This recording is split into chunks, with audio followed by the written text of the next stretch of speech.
ആ ദരിദ്രവാസി പപ്പനെ കാണുന്നില്ലല്ലോ. പോയിട്ടൊരു കാര്യം ഉണ്ടായിരുന്നു. ഇങ്ങനെ ബുദ്ധിമുട്ടേണ്ട വല്ല കാര്യം ഉണ്ടായിരുന്നോ? പപ്പനെ കൂടെ ജീപ്പിൽ കയറ്റിയാ പോരായിരുന്നോ? അല്ല, ശിക്ഷയായി. അവനെ കൂടെ കയറ്റിയിരുന്നെങ്കിൽ നമുക്ക് വല്ലതും മിണ്ടാനൊക്കോ? അവനിങ്ങനെ ചെവിയും കുറിപ്പിച്ചിരിക്കില്ലേ? അല്ലെങ്കിൽ തന്നെ ഹെൽത്ത് സെന്ററിന്റെ താക്കോൽ ഹെൽപ്പറുടെ കയ്യിലാണെന്ന് ഞാൻ അറിഞ്ഞു. നമ്മളിവിടെ ഒന്ന് ഇങ്ങനെ സംസാരിക്കാൻ തുടങ്ങിയിട്ട് സമയം കുറെ ആയില്ലേ? ആളുകൾക്ക് വല്ല സംശയം തോന്നിയേക്കും. ആ, സംശയമുള്ളവർ വരട്ടെ, സംശയം തീർത്ത് വിട്ടേക്കാം. എന്താ? എങ്ങനെ സംശയം തീർക്കാൻ പോകുന്നു? ആ, നിങ്ങൾ വെറുതെ സംശയിച്ച് ശരീരം ക്ഷീണിപ്പിക്കണ്ട. ഞാനും ലീലാമ്മയും തമ്മിൽ സ്നേഹമാണ്. ഞങ്ങൾ വിവാഹം ചെയ്യാൻ തീരുമാനിച്ചിരിക്കുകയാണെന്ന്. എന്താ, പോരെ? ധാരാളം. അയ്യോ, ദേ അച്ഛൻ വരുന്നു. കുഴഞ്ഞു. എന്താ ഇവിടെ നിൽക്കുന്നതെന്ന് ചോദിച്ചാൽ അച്ഛനോടൊന്ന് പറയും. എന്നോട് ചോദിക്കില്ല, ഇത് എന്റെ ജോലി സ്ഥലമല്ലേ. അത് മനസ്സിലായി. എന്നോട് ചോദിച്ചാൽ ഞാൻ എന്ത് പറയും? അച്ഛൻ നടക്കാൻ ഇറങ്ങിയതായിരിക്കും. അല്ല, ചിലരെയൊക്കെ കാണാനുണ്ട്. ഇവിടെ നടന്നല്ലേ പോകാൻ പറ്റൂ? ഞാനിങ്ങനെ എസ്റ്റേറ്റിൽ പോയി വരുമ്പോ ലീലാമ്മ സിസ്റ്റർ ഒറ്റയ്ക്ക് ഇവിടെ. ബാക്കി പറയണ്ട. കാരണം കള്ളം പറയുന്നതും പറയാൻ പ്രേരിപ്പിക്കുന്നതും ഒരുപോലെ പാവമാണ്. സണ്ണിയെ കൊണ്ട് ഞാൻ കള്ളം പറയിക്കില്ല. അയ്യോ അച്ഛോ, ഞാൻ വീണ്ടും എന്റെ പുറത്ത് പാപം കെട്ടിവെക്കാതിരിക്കൂ സണ്ണി. അമ്മയ്ക്കും സഹോദരിക്കൊക്കെ സുഖമല്ലേ? അസുഖമൊന്നുമില്ല. പള്ളി വരുമ്പം കാണാറുണ്ട്. വിശേഷങ്ങളൊന്നും ചോദിക്കാൻ സമയം കിട്ടാറില്ല. ആലീസ് എന്നല്ലേ സഹോദരിയുടെ പേര്? അതെ അച്ഛോ. എന്ത് ചെയ്യുന്നു? പഠിപ്പ് തീരുന്നതിന് മുമ്പ് നാട്ടിൽ നിന്ന് പോരേണ്ടി വന്നു. വെറുതെ നിന്ന് മുഷിയുണ്ടാന്ന് കരുതി തയ്യൽ പഠിക്കാൻ പോകുന്നു. വളരെ നല്ലത്. എന്തെങ്കിലും ഒരു തൊഴിലറിഞ്ഞിരിക്കുന്നത് പലതുകൊണ്ടും നല്ലതാ. ലീലാമ്മ വിഷമിക്കണ്ട, ഞാൻ ഒന്നും ചോദിക്കില്ല. നിങ്ങൾ അനുയോജ്യരാണ്. നിങ്ങൾ തമ്മിൽ എന്തെങ്കിലുമൊക്കെ സംസാരിച്ചോണ്ട് നിൽക്കുക, ഇല്ലെങ്കിൽ മുഷിയും. ഞാൻ വരട്ടെ. അച്ഛൻ നമ്മുടെ കാര്യം എങ്ങനെ അറിഞ്ഞിട്ടുണ്ടെന്ന് തോന്നുന്നു. വല്ലാത്തൊരു അച്ഛൻ തന്നെ.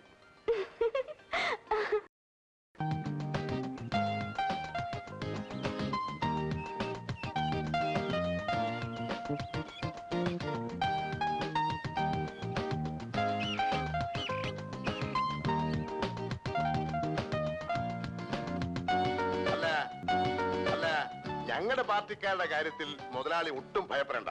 അത് ഞാൻ ഉറപ്പു തരുന്നു. പക്ഷേ ഇടതുപക്ഷക്കാരെ സൂക്ഷിക്കണം. അവരിങ്ങനെ എപ്പോഴും കേന്ദ്രത്തിലേക്ക് പരാതി വയ്ക്കാൻ തുടങ്ങിയാൽ പേരിനെങ്കിലും ഒന്ന് അന്വേഷിക്കാൻ പറ്റുമോ?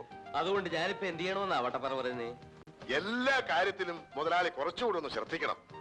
കെട്ടിക്കഴിഞ്ഞിട്ട് നമ്മൾ അഴിക്കാതെ നടക്കുന്നതിൽ ഭേദം കെട്ട് വീഴാതെ സൂക്ഷിക്കുന്നതല്ലേ.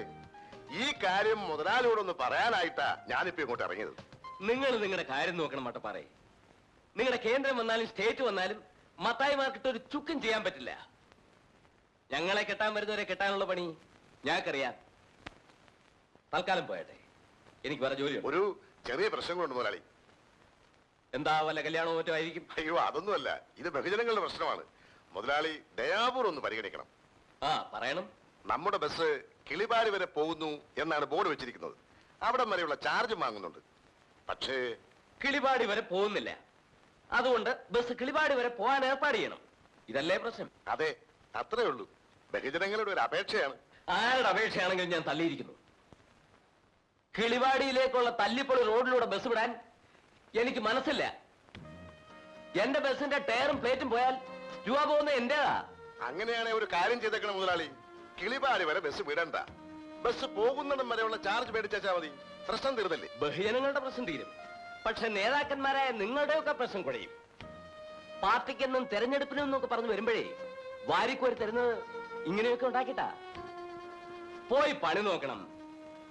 ബഹുജനങ്ങൾ അവരുടെ കാര്യം നോക്കിക്കോളും. നിങ്ങൾ നിങ്ങളുടെ കാര്യം നോക്കണം. ഉദാരമായി സംഭാവനയാണ് സാർ. ഒട്ടും മടിക്കേണ്ട കാര്യമില്ല. ആറാട്ടിന് കൊണ്ടുവന്ന ഒരു ആന 7 പേരെ കുത്തിക്കൊന്നു സാർ. എത്ര പേരെ? 7 പേരെ.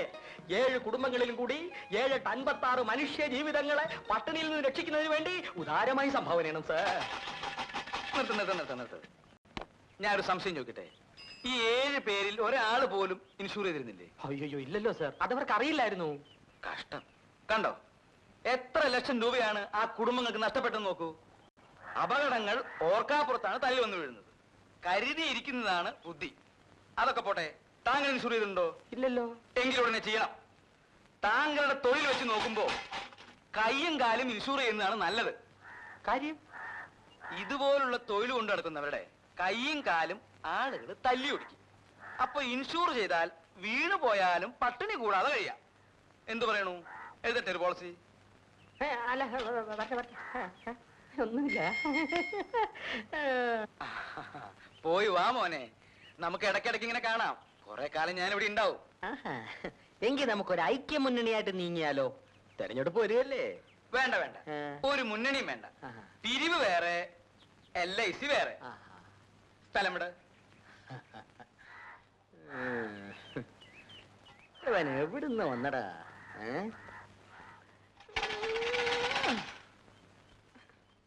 അതിരിക്കട്ടെ, ഇവിടെ തന്നെ വരാൻ നിങ്ങൾക്ക് എങ്ങനെ തോന്നി? ആരെങ്കിലും പറഞ്ഞയച്ചതാണോ അതോ? ആരും പറഞ്ഞയച്ചതല്ല, സ്വയം തോന്നി വന്നു, അത്രേ ഉള്ളൂ.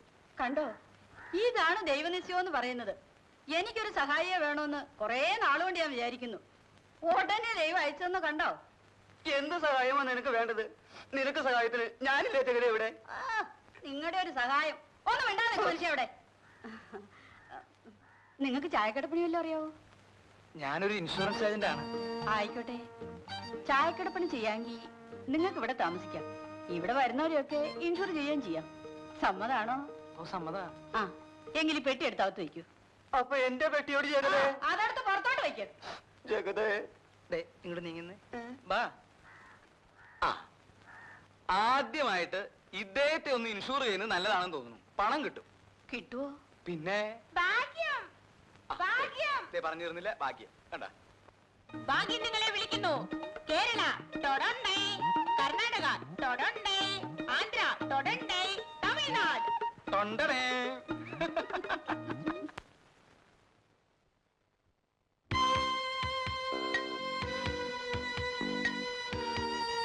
ആരാ? എന്തു വേണം? ഞാനിങ്ങോട്ട് സ്ഥലം മാറി വന്നൊരു പോലീസുകാരനാണ്. പോലീസ് സ്റ്റേഷൻ ഇവിടെ അടുത്താണോ? ഇല്ല, കുറച്ചുകൂടി പോണം. കുറച്ചുകൂടി എന്ന് പറഞ്ഞാൽ ആ വളവ് തിരിഞ്ഞാ മതി, അപ്പൊ കാണാം. അബദ്ധമായിപ്പോയി. ആ ജീപ്പിൽ തന്നെ പോകാമായിരുന്നു. ഞാനൊരു ടാക്സി ജീപ്പിലാണ് വന്നത്. ഇനി ഈ പെട്ടിയും തൂക്കി പിടിച്ച് നടക്കണ്ടേ?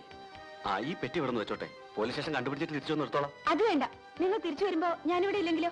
മറ്റാരെങ്കിലും കാണാതിരിക്കുവോ? മറ്റാരും ഇവിടെ ഇല്ല. ഒരു അറ്റൻഡർ ഉണ്ടായിരുന്നു, അയാൾ വീട്ടിൽ പോയിരിക്കുക. ഇനി നാളെ വരൂ. സിസ്റ്റർ എവിടെയാ താമസിക്കുന്നത്? ഞാനിവിടെ തന്നെയാ താമസിക്കുന്നത്. പക്ഷെ എനിക്ക് വെളിയിലേക്കൊന്ന് പോണം. സിസ്റ്റർ പോയിക്കോളൂ, തിരിച്ചു വരുമ്പോൾ ഞാൻ വരാം. നേരത്തെ വരുന്നെങ്കിൽ ഞാൻ കാത്തിരിക്കാം. അതൊന്നും വേണ്ട, നിങ്ങൾ ഇതും കൊണ്ടങ്ങ് പോയേച്ചാ മതി. ഹാ, അങ്ങനെ പറയരുത് സിസ്റ്റർ. അല്പം മനുഷ്യത്വം കാണിച്ചുകൂടെ? ഞാനൊരു മനുഷ്യനല്ലേ? മനുഷ്യനാണെന്നുള്ളതിൽ സംശയമൊന്നുമില്ല. ഇയാൾ ആരാളില്ലാമേ? എനിക്കറിയില്ല. പോലീസുകാരനാണെന്ന് പറഞ്ഞ് കയറി വന്നിരിക്കുന്നു. പെട്ടി വെക്കണം പോലും. പെട്ടിയോ? പോലീസുകാരനെ പെട്ടി വെക്കുന്ന പോലീസ് സ്റ്റേഷനിലല്ലേ? ഹെൽത്ത് സെന്ററിലാണോ? ഒന്നിറങ്ങി പോണം മിസ്റ്റർ. പെട്ടി വെക്കാൻ കണ്ടൊരു സ്ഥലം. ഓ, ഇഷ്ടപ്പെട്ടില്ലായിരിക്കും. പിന്നെ പെരുത്ത് ഇഷ്ടമായി. ഇഷ്ടപ്പെട്ടോളും, താമസിയാതെ. ഓ, പേടിപ്പിക്കായിരിക്കും. ഒന്നിറങ്ങി പോണം മിസ്റ്റർ. പോകാം, പക്ഷേ ഞാൻ ഇവിടൊക്കെ തന്നെ ഉണ്ടാവും. ഞാനും ഉണ്ടാവും. ഓ, സന്തോഷം. അപ്പൊ നമുക്ക് പിന്നെ കാണാം. കാണാം. വരട്ടെ. ഉം. വന്ന് കേറിയില്ല, അതിനു മുമ്പേ പെട്ടി വെക്കണം. എടാ ജാണി, നീ ഇപ്പോഴും സർവീസിലുണ്ടോ? പരമാനന്ദം പിള്ളച്ചൻ ഇവിടാണെന്നുള്ള കാര്യം ഞാൻ അറിഞ്ഞില്ലല്ലോ. നിന്റെ ആ പെണ്ണുകേസൊക്കെ എന്താ? സസ്പെൻഷൻ എപ്പോ തീർന്നു? പെണ്ണ് കേസ് തീർന്നു, സസ്പെൻഷൻ പീരീഡും കഴിഞ്ഞു. സസ്പെൻഷൻ കാലത്തെ ശമ്പളവും കിട്ടി. അയ്യോടാ, അതെങ്ങനെ? രൂപ വാരി എറിഞ്ഞാൽ ഈ രാജ്യത്ത് നടക്കാത്ത എന്തെങ്കിലും ഉണ്ടോ ചേട്ടാ? അതിരിക്കട്ടെ, പരമാനന്ദം പിള്ളച്ചൻ ഇവിടെ വന്നിട്ട് എന്തുണ്ടാക്കി? ഒരു കൊല്ലം ഇവിടെ ജോലി നോക്കിയാൽ കോടീശ്വരനായിട്ട് മടങ്ങി പോകാമെന്നാണല്ലോ നാട്ടുകാർ പറയുന്നത്. കഞ്ചാവ് കൃഷിക്കാരുടെ നാടല്ലേ?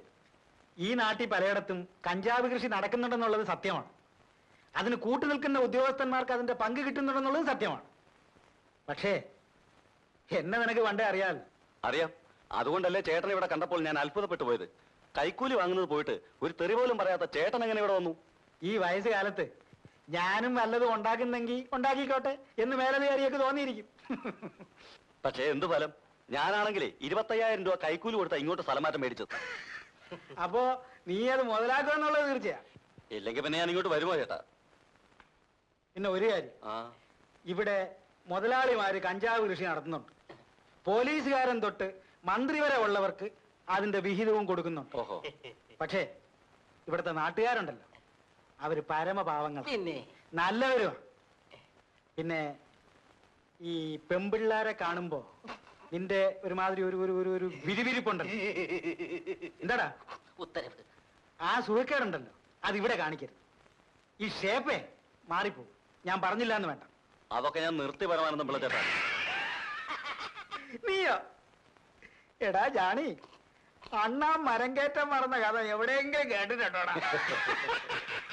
നിന്റെ നന്മയ്ക്ക് വേണ്ടി ഞാൻ പറയാനുള്ളത് പറഞ്ഞു, പിന്നെ നിന്റെ ഇഷ്ടം. ആ നീ പോയി ഈ സൂത്രമൊക്കെ അകത്തോണ്ട് വെച്ചിട്ട് വേഗം റെഡിയാവാൻ നോക്ക്. പോയി കുളിക്കടാ പോ. ശരി.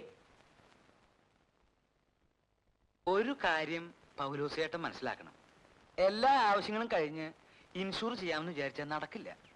മറ്റുള്ള കാര്യങ്ങളുടെ കൂടെ അതും അങ്ങ് നടന്നു പോയിക്കൊള്ളും. അതാണ് ഇൻഷുറൻസിനുള്ള ഗുണം. എന്നാ ഇനി ഞാനൊരു കാര്യം പറയട്ടെ. ഞങ്ങൾ എല്ലാവരും നല്ലപോലെ അധ്വാനിക്കും. അനാവശ്യ ചെലവ് ഒന്നും തന്നെ ഇല്ല. ആഴ്ചയിൽ 2 ദിവസം എനിക്ക് കുറേശ്ശെ ചാരായം കുടിക്കണം. എന്ന് വെച്ചാൽ ഓരോ കുപ്പി, അത്രേ ഉള്ളൂ. കൂടുതലല്ല. നല്ല പോലെ അധ്വാനിക്കുന്നവർ ആഴ്ചയിൽ 2 ദിവസം ചാരായം കുടിക്കുന്നതിൽ ഒരു തെറ്റുമില്ല. ബാക്കി 5 ദിവസം എനിക്ക് കള്ളു മതി. അതാണ് അതിന്റെ ഒരു ചിട്ട. ഓഹോ, അങ്ങനെ ചിട്ടപ്പെടുത്തി വെച്ചിരിക്കുകയാണ്. ആ, ഇതിനുള്ള കാശ് കഴിഞ്ഞാൽ പിന്നെ ചെലവിനുള്ള കാശേ കാണൂ. പിന്നെ എങ്ങനെ ഇൻഷുർ ചെയ്യും? കാശ് തരണ്ടേ? അപ്പോ ഈ നിൽക്കുന്ന മോളമ്മയുടെ ഭാവിയെ കുറിച്ച് എന്താ തീരുമാനം? അവള് ഞങ്ങൾക്ക് ഒറ്റ മോളാ. അവക്ക് കൊടുക്കാനുള്ള പൊന്നും പണമൊക്കെ ഞങ്ങൾ നേരത്തെ കരുതി വെച്ചിട്ടുണ്ട്. ഇനിയിപ്പോ അവിടെ പഠിത്തം കൂടി കഴിഞ്ഞാൽ കൊള്ളാവുന്ന ഒരുത്തിന് അവളെ കെട്ടിച്ചു കൊടുക്കും അല്ലേ? ആ, ചെറുക്കനെ ഞങ്ങൾ കണ്ടുവച്ചിട്ടുണ്ട്. കണ്ടുവച്ചെന്നല്ലേ ഉള്ളൂ, വാക്കൊന്നും കൊടുത്തിട്ടില്ലല്ലോ. എന്താ, വേറെ ചെറുക്കനുണ്ടോ? ആ, ചെറുക്കനൊക്കെ ഉണ്ട്. വേണമെങ്കിൽ നമുക്കൊരു ആലോചന നടത്താമായിരുന്നു. ആര് കാണാനൊക്കെ മിടുക്കനാണ്. അയ്യോ പിന്നെ ഏകദേശം എന്നെ പോലെ ഇരിക്കും. ഛീ, എനിക്കൊന്നും വേണ്ട. അതെന്താ മോളമ്മ അങ്ങനെ പറഞ്ഞത്? സാറിനെ പോലെയാ ഇരിക്കുന്നു പറഞ്ഞോണ്ടായിരിക്കും. എനിക്ക് എന്താ ഒരു കുറ്റം? അത് മാത്രം സാറ് ചോദിക്കരുത്. എന്താ? ഞാൻ പറഞ്ഞാൽ സാറ് കരയും. എങ്കിൽ അതൊക്കെ പോട്ടെ. ഇൻഷുറൻസിന്റെ കാര്യം എങ്ങനെയാ? സാറ് ഇപ്പൊ പോ, ഞാൻ പിന്നെ അറിയിക്കാം. ഇനി ഞാൻ പോയേക്കാം. മോളമ്മ കത്തി വെച്ചത് എന്റെ ലൈഫിനെയാ.